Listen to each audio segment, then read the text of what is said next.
Hola a todos desde Tibi Joyas y Joyeros para el proyecto de Nisova. Hoy tenemos con nosotros a una persona muy especial, uno de los miembros del jurado que ha tenido un trabajo bastante difícil porque se han presentado 59 artistas. Bueno, Luis, bienvenido al proyecto de Nisova.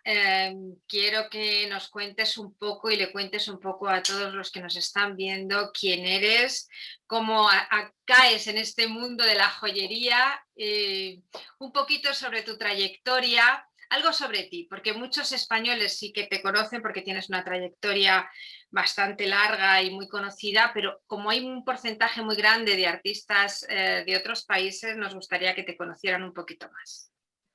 Perfecto. Ante todo, para mí es un honor formar parte de este jurado, de este premio que, no sé, encuentro que le has puesto mucho entusiasmo y el proyecto se lo merece, evidentemente. Am, Os explico un poquitín de dónde vengo yo en el mundo de la joyería, ¿no? Yo se podría decir que nací en un taller y me hice joyero jugando a hacer joyas en el taller de mi padre. Y jugando, porque es que jugaba. Y aún mi madre conserva estas joyas. O sea, eran monedas de 10 céntimos de la época pasadas por la laminadora, haciéndole algún agujerito, enganchándole piedras con y medio.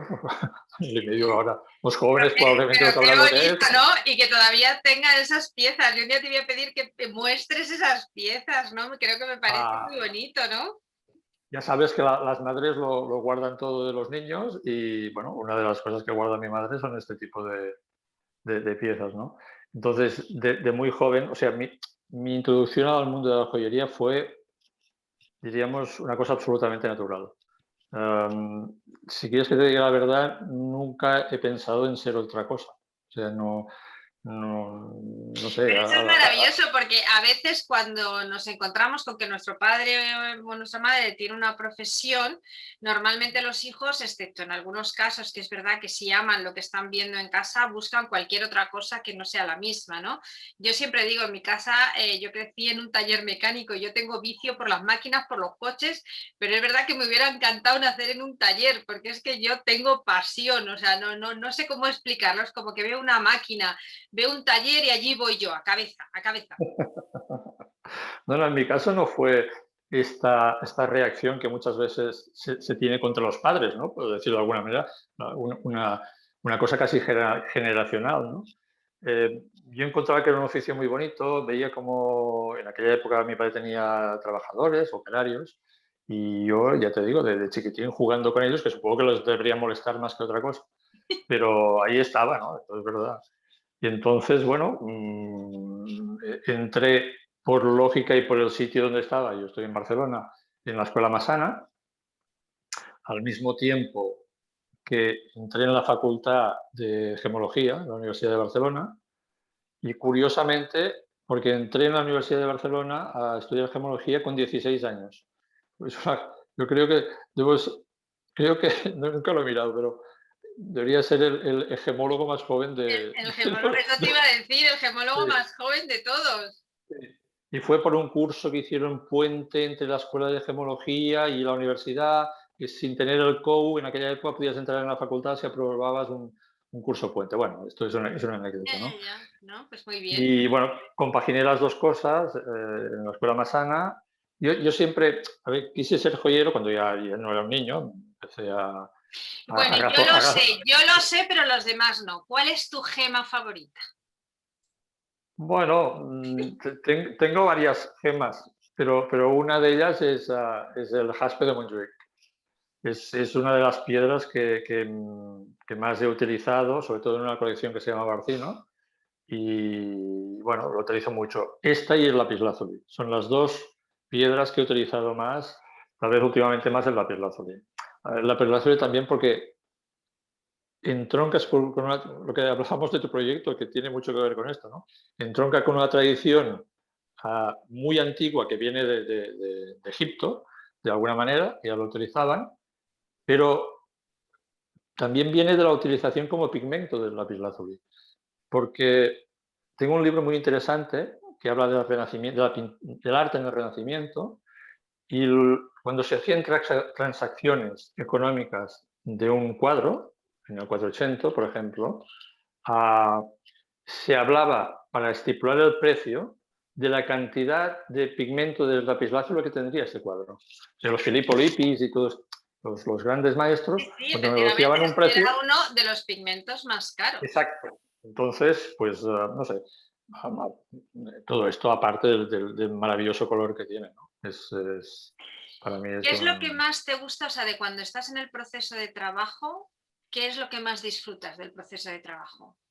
¿El diseño o Ah, cuando estás realmente sentado en la mesa trabajando?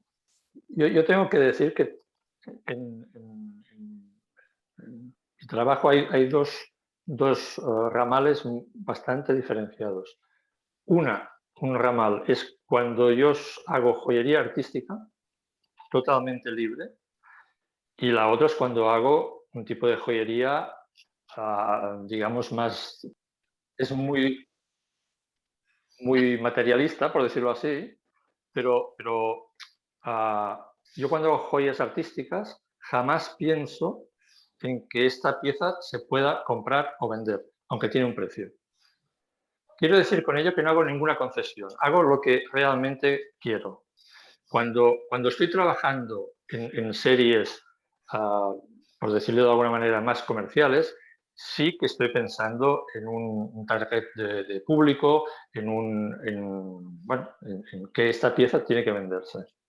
Yo creo que esto es importante, esta diferenciación, ¿no? Esa diferenciación que estás diciendo es muy importante porque yo creo que a muchos diseñadores, a muchos artistas, a muchos creadores les genera ese conflicto. Es decir, por un lado, yo quiero crear una serie de objetos, de joyas, pero es verdad que son mucho más difíciles de comercializar porque yo creo que todavía a la gente le falta llegar a esa comprensión, ¿no? Y es cierto que luego hay un tipo de joyería más comercial, que es la que todo el mundo entiende, con sus anillitos, sus pendientitos, sus collarcitos, sus cositas como más tradicional. Pero yo creo que sí Exactamente. que es verdad que hace ya bastantes años comenzó un movimiento de joyería artística, una joyería más de autor, que yo desde luego es por la que abogo, que no significa que no me guste la otra joyería tradicional, que me parece fantástico, pero yo creo que también utilizar las joyas como forma de expresión artística es algo que yo desde luego defiendo, valoro y yo dentro de mi trabajo es una de las cosas que también tengo claro que eso es lo que quiero proyectar, porque eso es lo que me diferencia a mí del resto de joyeros. Claro, Porque claro. la joyería tradicional la podemos hacer todos más o menos igual, pero lo otro es lo que realmente te hace personal. Lo que relacionamos con la pintura, todo el mundo puede aprender a pintar, todo el mundo puede aprender a hacer joyas, pero pintar desde un modo personal y único, eso es algo que es lo que le da valor a eso que estamos recibiendo, ¿no? Sí, sí, estoy totalmente de acuerdo. Entonces, cuando me preguntabas qué parte del proceso es la que más me gusta, cuando estoy haciendo piezas totalmente artísticas, yo cuando empiezo a trabajar sí que tengo una idea, sobre todo una idea global, y sí que hago esbozos, pero nunca los dejo terminados. O sea, tengo una idea de lo que voy a hacer, pero nunca sé cómo va a terminar. Porque en el proceso de creación admito que se produzcan cambios, que incluso me ha pasado una ocasión que haces un proyecto X y acaba siendo otra cosa completamente distinta. Entonces dices, bueno, pero es que esto es interesante, entonces vuelves al proyecto y lo realizas más. Pero quiero decir, me dejo llevar por los materiales, por las incidencias, incluso en muchas ocasiones dejo las piezas a medio terminar, no a medio terminar, que parezcan que no estén terminadas del todo, que para mí personalmente, para mí tiene mucho sentido. Yo siempre digo que las esculturas que más me interesan de Miguel Ángel son los esclavos, que son inacabadas. Bueno, yo creo que tiene la pieza inacabada tiene una energía potencial descomunal, ¿no? Porque parece que el espectador pueda hacer su aportación de alguna manera, ¿no? Por eso que soy absolutamente libre en cuanto al proceso creativo, ¿no? Y en él es cuando sufro y disfruto al máximo. al mismo tiempo, ¿no? Es que Es ambivalente. no puedo estar más de acuerdo con lo que dices. Yo efectivamente siempre empiezo con una idea previa, pues porque tengo que elegir una gema sobre la que voy a trabajar, porque más o menos tengo claro el tipo de dibujo. Por ejemplo, si tengo una gema sobre la que voy a hacer un grabado, voy a hacer cualquier cosa, ya lo tengo claro. Pero sí que es cierto que luego dejo mucho que fluya esa energía que en ese momento tienes, que también es verdad que te lo da la experiencia. Incluso cuando estás trabajando no ocurre que de repente se te crea una idea y de ahí te sale, oh, de aquí puedo hacer esto y puedo Claro, hacer lo otro. claro. Eso es maravilloso que se descubre durante el proceso de trabajo. Picasso decía una cosa, que yo siempre lo he encontrado genial. Él decía, yo no busco, encuentro. Y esto está bien. Por eso, No que te estamos pille diciendo... trabajando, porque si estás trabajando es cuando encuentras. Exacto, exacto. Sí, sí. Es así, es así. Y Entonces, en los además, procesos... Sí, dime, dime. no, di tú. No digo que en los procesos más de pequeñas series que hago y tal, entonces los temas ya son... también me dejo llevar, pero mucho más controladamente, de alguna manera, ¿no? Yo normalmente en las series artísticas trabajo por series. O sea, hay un tema que me interesa, empiezo a trabajar sobre el tema, el que sea, y nunca tengo idea. A ver, mi producción artística es muy limitada, ¿eh? Yo puedo hacer en un año 20 piezas, un poco más, no, tal vez 30, pero no creo que llegue a eso. Nunca lo miro, ¿no? Pero quiero decir, nunca sé si una serie va a tener 5 piezas, va a tener 15, va a tener 20. Mm, Voy hablando sobre el tema hasta que considero que está... Que tengan su propia vida hasta que consideras que el tema está agotado y vas a por otra idea, ¿no? Exacto. Sí, sí. Para la gente porque ahora para el proyecto de Nisova hay muchos que están viniendo a España, van a pasar por Madrid, van a ir a Córdoba, que es donde se inaugura ahora mismo la exposición, pero hay muchos que van a ir a Barcelona porque desde luego es una visita obligada, ¿no? Además, tú tienes una galería. A mí me gustaría que dijeras cómo se llama para que ellos se animen y puedan ir a verla. Y por lo Sí, tanto, hace ya, bueno, hace ya 6 años, decidí que en el espacio que tengo de venta al público, crear un subespacio solo dedicado a la joyería artística, ¿no? Yo creo que la joyería artística tiene que tener su espacio propio. No se puede mezclar con el otro, porque si no, las cosas no se acaban de entender, ¿no? En este momento, la galería la tengo un poco parada por el tema de la pandemia, ¿no? Porque es un espacio chiquitín, lo bonito es hacer inauguraciones con los artistas, que la gente, bueno, intercambiar conceptos, ideas, y en este espacio era imposible poder realizar exposiciones, ¿no? Espero que muy pronto ya vuelva a reemprender el tema expositivo. Y la galería se llama 66 Mistral Gallery y está en la avenida Mistral número 66. O sea que aquí... pues has dicho un tema que has empezado a hablar de que efectivamente por culpa del COVID todo esto se ha parado mucho y sobre todo evidentemente la gente se ha ocupado de sus necesidades más primarias, que es la de alimentarse y sobre todo cobijarse y buscar la forma de sobrevivir a toda esta situación, ¿no? ¿Cómo ves la situación del sector en el futuro? A ver, ¿cómo lo veo? No lo sé, ¿cómo me gustaría? ¿Cómo me gustaría? Son dos temas distintos, ¿no? Ya. Ah, yo creo que cada vez, o quiero creer, también lo noto un poco, que cada vez la gente aprecia más la singularidad. Ah, pero por otra parte, también me doy cuenta que las marcas cada vez tienen más fuerza. O sea, hay dos tipos de público, bajo mi punto de vista. Un tipo de público que quiere llevar una marca que le dé prestigio, porque en el fondo es esto, y en el fondo no se acaba de plantear si le gusta o no le gusta lo que está llevando, sino el llevar un reloj X o una joya claramente de una marca concreta, les ponen un estatus que es lo que buscan. Pues es parecido a llevar un coche de una cierta marca, te sitúa en un estadio a que tú pretendes llegar.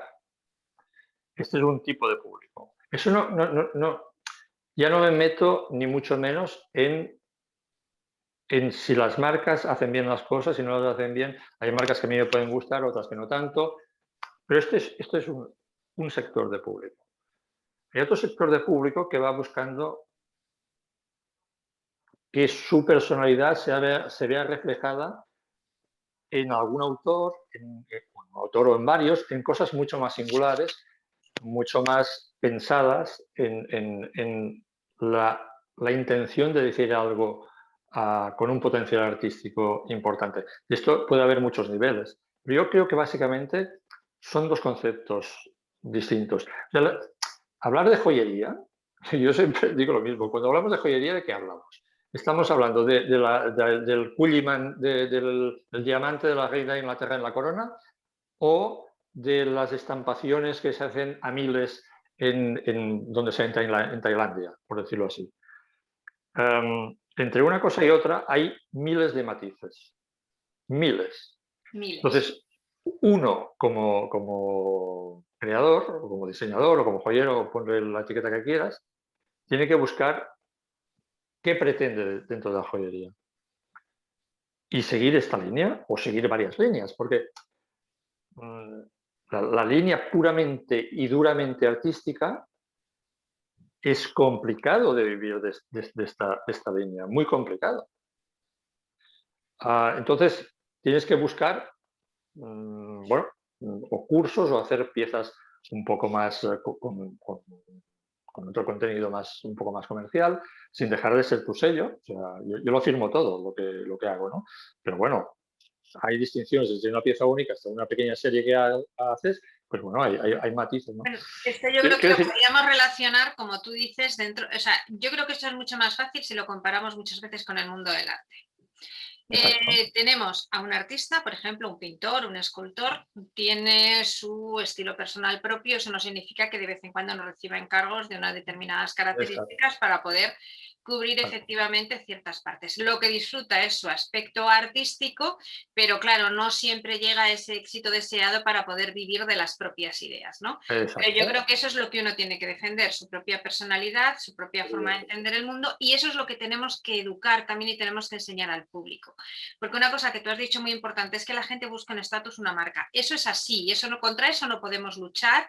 Y no, creo que hay sitio absolutamente para todos, porque yo creo que también una persona que dice, es que yo quiero un estatus, yo creo que deberíamos de cambiar esa opinión, ese concepto, y pensar que una persona consigue encontrar a través de uno, dos o tres diseñadores una forma de estilo, un diseño que se ajusta a su personalidad y que le marca la diferencia, sería fantástico, porque evitaríamos algo que está ocurriendo en la sociedad desde hace mucho tiempo, es que estamos todos estandarizados, parece que salimos todos vestidos igual, parecemos autómatas muchas veces haciendo todas las mismas cosas, y yo efectivamente aquí me tengo que traer al mundo, a mi propio mundo, que es el del arte, y como las joyas las entiendo dentro de ese concepto artístico, dentro de la escultura y dentro de las joyas, yo creo que es por ahí por donde debemos de seguir trabajándolo. Pero fíjate en un detalle, para mí es significativo. Cuando hablamos de pintura, un cuadro puede ser maravilloso o puede ser una porquería, pero de entrada nadie duda de que una pintura es arte. Cuando hablamos de joyas, que no hablo de todo el mundo, nunca se puede generalizar del todo, ¿no? Pero la gente, el concepto joya lo vincula a unos metales nobles, a unas piedras preciosas X, cosa que, a ver, es cierto y es así. Pero entonces cuando le pones materiales, por ejemplo, exagerando, materiales pobres, de la joyería pobre, del objeto encontrado, entonces te dicen, pero bueno, esto no es joya, esto son bisuterías. Entonces aquí es donde hay que luchar. O sea, hay que luchar porque sea bueno el cuadro, la joya, todo. Pero quiero Claro. decir, hay que tener una abertura, hay que saber hacer ver, creo yo, que la joya evidentemente puede ser de oro, con diamantes, esmeraldas y todo tradicional, plata, lo que quieras. Pero también puede ser una obra maravillosa hecha con cuero quemado y yo qué sé, y una piedra Claro, pero encontrada, porque ahí siempre entra el tenga un concepto, sentido. efectivamente, porque Claro, entra el concepto del arte, porque por ejemplo tú una claro, pintura la puedes hacer sobre madera, sobre lienzo, sobre una pared, sobre un metal, sobre cualquier soporte y va a seguir siendo arte, se va a seguir sobre una pared, sobre claro, cualquier parte se va a considerar arte. El tema de la joyería es evidentemente se ha considerado que solamente metales preciosos, joya, plata, digo oro, claro. plata, oros, Sí, sí, sí. Ya nos platino. entendemos. Tal. Pero, ¿qué ocurre? Que también han entrado otros diseñadores, a mí, perdonadme, pero yo creo que Wallace Chan, que trabaja en titanio y porcelanas, eso sí, con unas gemas que te mueres, nadie se atrevería a decir que eso no es una joya. No, Eso es claro, una claro. Pero lo que quiere decir que hay mucha gente que no considera que la joya sea un arte con mayúsculas, porque la joya trae intrínsecamente los metales nobles, todo este mundo, que evidentemente existe. Yo no quiero decir que una pieza de oro y diamantes no sea una obra de arte, pero también lo puede ser una joya hecha con cuero y plástico, por Yo creo que decirlo así, aquí tú ¿no? y yo estamos absolutamente de acuerdo y eso es lo que yo estoy trabajando. Por eso en el proyecto una de las cosas es que había libertad absoluta en cuanto a los materiales porque lo que era muy importante también era la interpretación, cómo se generaba ese proceso. Por supuesto, luego está la elección libre del artista que puede elegir Sí, los sí, materiales, el diseño, evidente. porque efectivamente se está entendiendo más como expresión artística. Pero, por ejemplo, Exacto. si valoramos todas las piezas que han ido eligiendo los artistas a lo largo de la historia, todas tenían un por qué se crearon. Y normalmente cuando hay un porqué, independientemente de los metales, hay porque quieres expresar algo y hay un concepto artístico también detrás. Y eso es un poco lo que se ha querido recuperar en el proyecto. Exacto. Sí, sí, Te quiero me hacer parece una fantástico. pregunta. Ya que Cuenta. estamos de acuerdo en cuanto a esto de que es muy importante revalorizar lo que es la joya artística, la joya de autor, con las diferentes posibilidades de materiales, de técnicas, porque afortunadamente hoy tenemos muchísimas técnicas que podemos aplicar a la joyería, tanto las tradicionales como las nuevas tecnologías. ¿Qué estrategias consideras debemos de trabajar más los creadores para poder acercarnos más al público, para poder hacer ver más el valor de ese trabajo artesano, artístico que hacemos? Yo creo que una de las cosas que se tenía que hacer es que de alguna manera, a las galerías de arte tradicional tuvieran un pequeño espacio dedicado a la joyería contemporánea o a la joyería artística. ¿Cómo amo lo ¿Por que dices? Estoy por totalmente qué? de acuerdo.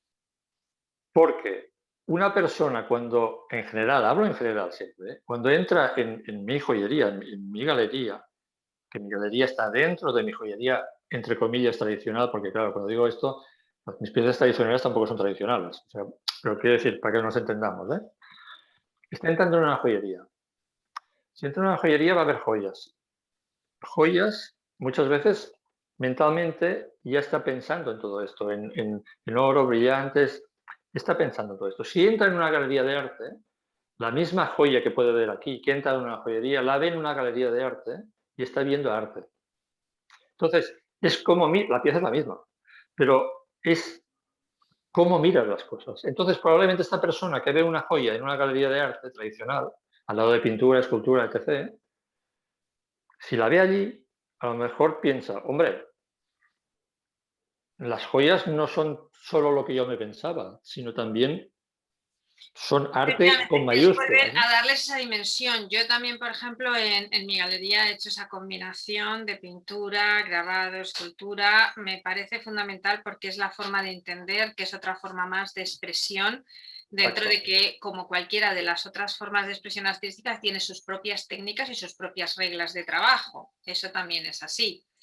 Bueno, pues vamos un poco al proyecto de Nisova.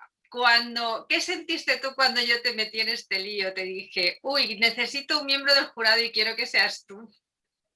A ver, primero lo que te he dicho al principio, para mí, a mí me hizo ilusión, me hizo mucha ilusión, pero es que además, yo no sé si te conté, a mí la arqueología me ha gustado toda la vida. O sea, si no hubiera sido joyero, probablemente hubiera estudiado arqueología.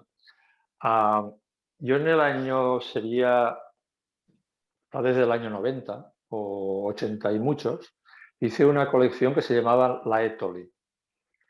La Etoli, no sé si te sonará, pero son unas huellas fósiles que se encontraron en Tanzania, que era la demostración en aquella época del bipedismo del homínido.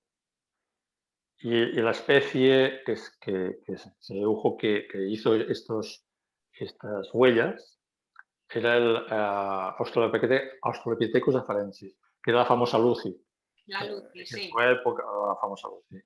Es muy divertido porque estas huellas se ve una pareja de homínidos y un niño haciendo el burro. O sea, ya hacían el burro, o sea, saltando por todas Bueno, partes. yo creo que esto lo llevamos en los genes desde... Exacto, exacto. Y bueno, hay una reproducción en el museo que tiene la Caixa aquí en Barcelona de estas huellas. Entonces, yo hice una colección ya pensando en esto porque lo encontré emocionante, ¿no? Ah, esto está muy vinculado a de dónde venimos, ¿no? Siempre me ha interesado, ¿no? Y siempre he pensado que el adornarse, o sea, el hecho de ponerse una hoja en la oreja que no sirve para nada más, o sea, ni te da de comer, ni te protege del frío, ni nada de nada, o incluso un tatuaje, una cosa que es totalmente innecesaria, entre comillas, la joya la podríamos situar aquí. Esta parte innecesaria es la que nos convierte en humanos. O sea, El pensamiento abstracto, el exacto, pensar qué te hace exactamente. diferente de otra persona, cómo tú preparas, tú, desde que te levantas por la mañana, eso que te hace diferente a otra persona. Yo creo que eso es algo muy profundo y precisamente es lo que me enamoró a mí cuando yo descubrí a estas personas, a estos denisovanos con los que hemos compartido la tierra y que han pasado desapercibidos durante todos estos años. Pensar que ellos en unas condiciones de vida terribles, porque hay que pensar que hace 50.000 años fácil no era. Imagínate irte a buscar tus piedras, que tenías que hacerte esos 100 kilómetros de ida en este caso, porque en otros no me imagino lo que sería, ir a caminar hasta donde están, volver, pero tampoco tenían ni sitios de restaurantes por el camino para comer, sino que tendrían que hacer sus cazas y sus cosas de supervivencia, sus fuegos, volver con esas piedras que entiendo que tampoco tendrían mochilas preparadas para cargar con todo eso, con lo que tendrían que hacer bastantes expediciones, arriesgando su propia vida y sin embargo volvían a la cueva y se ponían a trabajar efectivamente en algo que, como tú has dicho bien, no sirve ni para comer ni para abrigarse, simplemente para adornarse. Pero eso era mucho más profundo, era esa necesidad de hacerlo y de tenerlo. Exacto, esto lo encuentro fundamental. El otro día estuve leyendo un artículo que hay una de las cuevas más altas de Europa, que la descubrieron no hace mucho, y además es una zona, yo hago montañismo y me encanta, y la tengo que ir a ver porque está cerca de los sitios que voy yo, ¿no? Está a 2.300 metros en Nuria, el santuario de Nuria, y han encontrado evidencias de que era un sitio donde trabajaban la malaquita. Y la malaquita, han encontrado el afloramiento de malaquita, que es muy rara, yo no he encontrado nunca en esta zona, ¿no? Tampoco sabía yo que había ahí un afloramiento de malaquita. Sí, sí, en el Cadí hay algo, en el Prepirineo, y aquí ahora me he enterado, hace nada, que debe ser, puedes imaginarte que debe ser una cosa muy... Pero bueno, esta cueva se ha demostrado que servía para utilizar, manipular la malaquita. Y estamos hablando de 2.300 metros de altura, que si ahora ya hace frío en invierno allí y está nevado, imagínate. Creo que lo datan no es denisovano esto, ni mucho menos. Esto data de unos 5 o 6 mil años. Todas estas cosas, a mí, o sea, las raíces, de dónde venimos, intentar saber hacia dónde vamos. Por ejemplo, no sé si es seguro que has leído cosas de Eudald Carbonell, que es el arqueólogo, unos codirectores de Atapuerca, que son gente que tú los oyes hablar. Me lo he leído todo. Exacto, ya me lo imaginaba. Son filósofos esta gente. O sea, te hablan, ahora está hablando del colapso que seguramente tendremos en este mundo que nos empeñamos en destrozar, ¿no? Y bueno, el saber de dónde venimos creo que nos puede ayudar a entender hacia dónde podemos ir, ¿no? Al Bueno, es menos que esa es una de a las nivel frases personal. que decimos repetidamente en el proyecto. Es importante conocer nuestro pasado para entender nuestro presente, porque al final nos afectan muchas cosas que han vivido nuestras generaciones anteriores y las anteriores fueron afectadas por las cosas que pasaron antes. Y es como si Exactamente. lleváramos esas mochilas siempre cargadas pero sin saber por qué, porque no nos hemos preguntado por qué, no hemos querido realmente saber, investigar, simplemente nos dedicamos a pasar cada día en un momento dado sería cazando moscas y ahora mismo pues a lo mejor mirando todo el rato el WhatsApp, no sé. El caso es que efectivamente yo creo que deberíamos de reflexionar más sobre qué somos, qué hacemos, por qué, si estoy haciendo lo que quiero hacer, del modo que lo quiero hacer. Yo creo que seríamos más felices. Yo durante la pandemia, bueno, durante la pandemia, no la pandemia, aún estamos en ella, durante Primero, el tiempo que estuvimos encerrados en casa, desarrollé una pequeña serie que se llama Vestigios y en el fondo es una reflexión de este tipo, ¿no? Ah, hacía una reflexión entre, o sea, que nos damos demasiada importancia, los humanos nos estamos dando demasiada importancia, somos muy importantes, pero en el fondo, dentro de 2 años, yo sería un trozo de hueso fósil y no seré nada más exagera. que eso.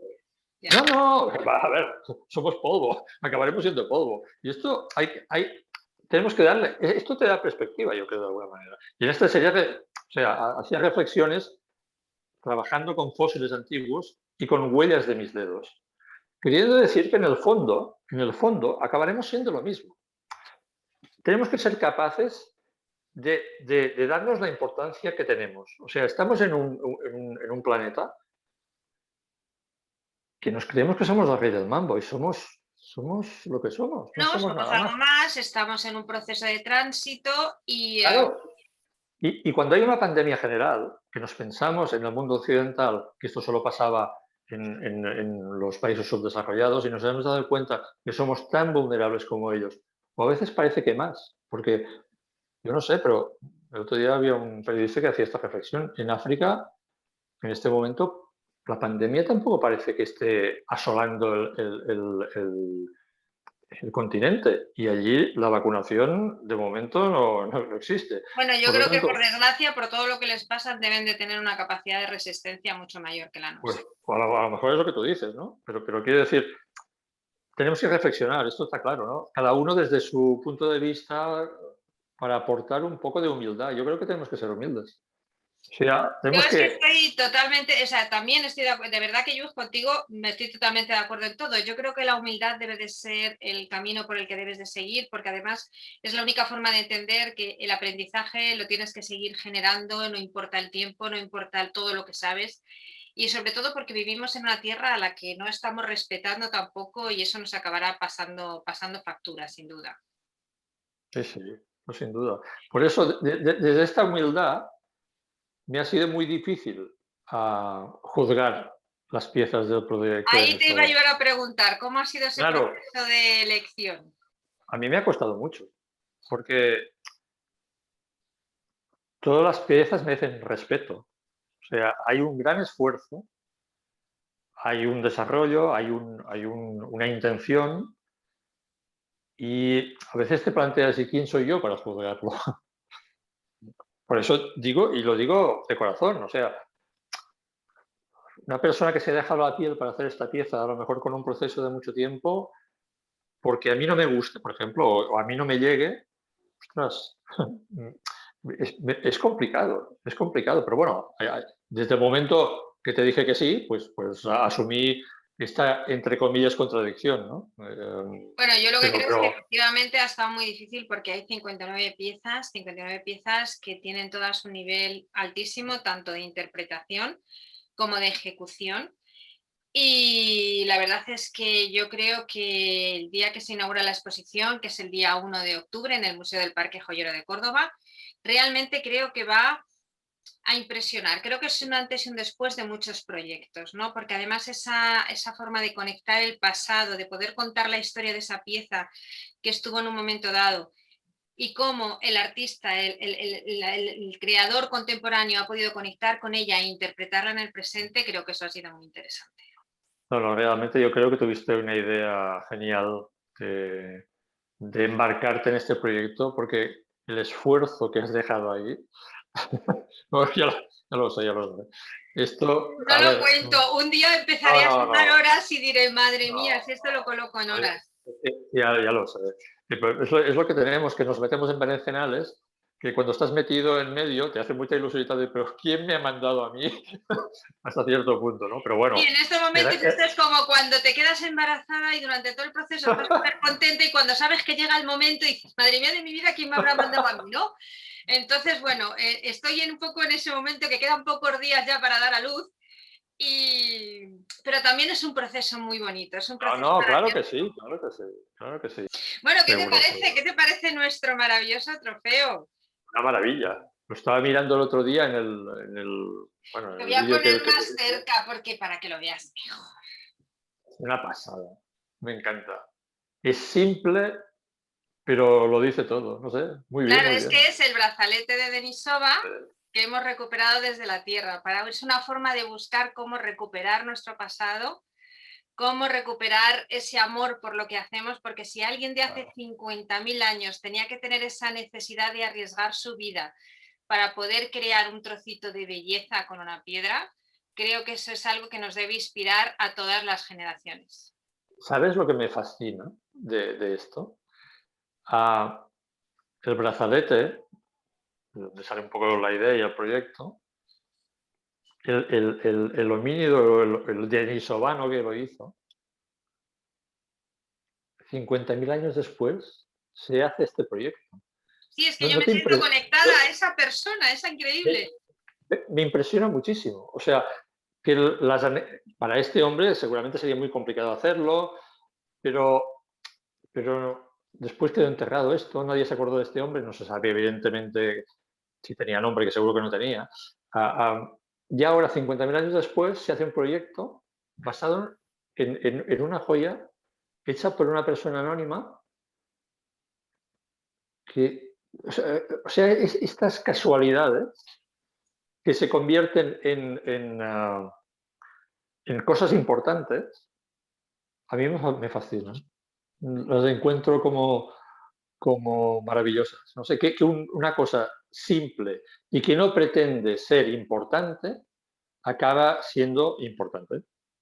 Pues sí, la verdad es que ha crecido con tanto cariño, con tanto amor y a poco que lo contaba, como que todo el mundo se ha ido enamorando y ha ido creando un movimiento que yo creo que es alucinante. El otro día estaba en Madrid Joya presentando el vídeo de inauguración y mira que lo he visto veces porque lo he estado montando. Pues es que el otro día me estaban dando hasta taquicardias de la emoción. O sea, no me podía creer que después de un año habíamos llegado a ese sitio y que había yo podido conocer a tantísimos artistas de tantas partes y todos con el mismo nivel de emoción, que están aquí arriba. O sea, el nivel de emoción está aquí. Yo no sé lo que va a ser eso, ¿no? Pero es cierto que esa conexión con esa persona, es que yo me he montado sola una película, me los imaginaba caminando, buscando esas piedras, todo ese viaje, todo ese trayecto que tenían que hacer, consiguiéndolas, volviendo, trabajando, y me pareció tan fascinante y esa conexión que yo sentí con ellos en ese momento fue lo que hizo que yo sintiera la necesidad de montar este proyecto y compartirlo con tantísimos artistas, que es lo realmente más emocionante. Porque los días que sientes que no tienes fuerzas, pero recibes toda la emoción y toda esa gratitud de todos ellos que están trabajando tantísimo y han hecho unas piezas de un nivel increíble, la verdad es que ha sido la gasolina que me ha permitido seguir adelante.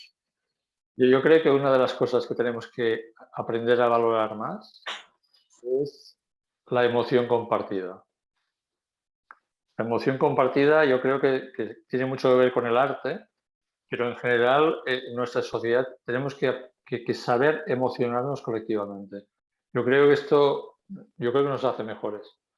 Ya sé que queda un poco, no sé, infantil No, casi, pero es cierto, pero igual que pero hay dos palabras, una que tú has dicho, que es la humildad, y otra la generosidad.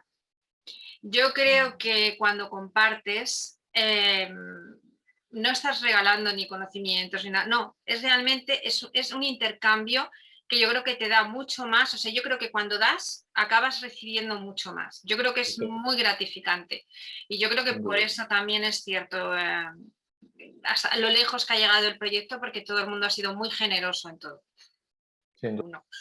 Bueno, Claro que Lluís, a sí. mí me gustaría que antes de que yo me despida de todos, que si quieres aportar algo más. No, realmente yo creo que estamos todos, bueno, bastante gente metidos en este barco de la joyería artística. Creo que tenemos mucho que decir. Yo creo que con el tiempo se va a posicionar donde creo que merece estar posicionado. Y yo creo que todos estamos aportando un pequeño granito de arena con nuestra galería, con tu proyecto, con las exposiciones que se están haciendo. Cada vez se hacen más exposiciones.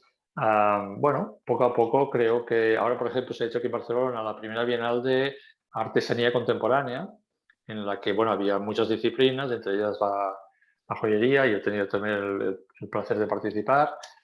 Ha sido una exposición muy interesante. Se va poco a poco, bueno, popularizando, que es lo que, al menos dándolo a conocer ya, esto nunca va a ser una cosa de masas, evidentemente, pero tiene que encontrar su... ¿Quién dice que no? ¿Quién dice que no? Después de este proyecto que te has metido tú, el próximo proyecto es de hacer un Corte Inglés de Hombre, joyería contemporánea. por favor, claro que sí, que sobre todo la gente disfrute tanto como Claro que sí. nosotros de lo que hacemos. Sí, sí, sí. No va a ser todo música, que está muy bien la música, ¿eh? Pero Muy bien, también hay otras expresiones artísticas, di que sí. Bueno, sin duda, pues sin duda. yo de nuevo quiero darte las gracias, Luis, por haber formado parte de este proyecto, por habernos ayudado con tu conocimiento, con tu sabiduría como miembro del jurado. Ha sido un placer hablar contigo y que muchas otras personas que no tenían todavía el gusto de conocerte puedan conocerte. Y estoy deseando que pronto volver a Barcelona, que voy a ir pronto porque estreno película en Sitges y me encantaría pasar por allí y verte. Sí, Claro, una peli en la claro que que he visto sí. las joyas y las piezas artísticas, así es que estoy deseando, así que espero que nos podamos ver cuando vaya para allá. Claro que sí. Veo que estás metida en todos los ajos. Yo, sí, no lo puedo ¿Cómo evitar. te aburres? Yo creo que te aburres y te vas metiendo, ¿no? Claro, es lo que tiene, no, la verdad es que soy muy inquieta y es que amo tanto lo que hago que no me imagino no haciendo otra cosa, ¿no? Así Qué es. bien. Como digo yo, ya habrá milenios para dormir. Ahora de momento hay que disfrutar cada día. Sin Muchísimas duda. gracias, Luis. Nos vemos pronto y muchísimas gracias también de parte de los artistas por tu aportación. Muchas gracias. Gracias a ti. Muchas gracias. Y Chao. sin más, yo os quiero recordar que por favor os metáis en nuestra página web, proyectodenisoba.com. Ahí tenéis toda la información de las piezas elegidas, de los artistas y de las interpretaciones. Además podéis ver todas las entrevistas en el canal de YouTube, porque a mí me parece que no hay nada mejor que conocer de boca de cada uno de los artistas cómo y por qué han interpretado las piezas como lo han hecho.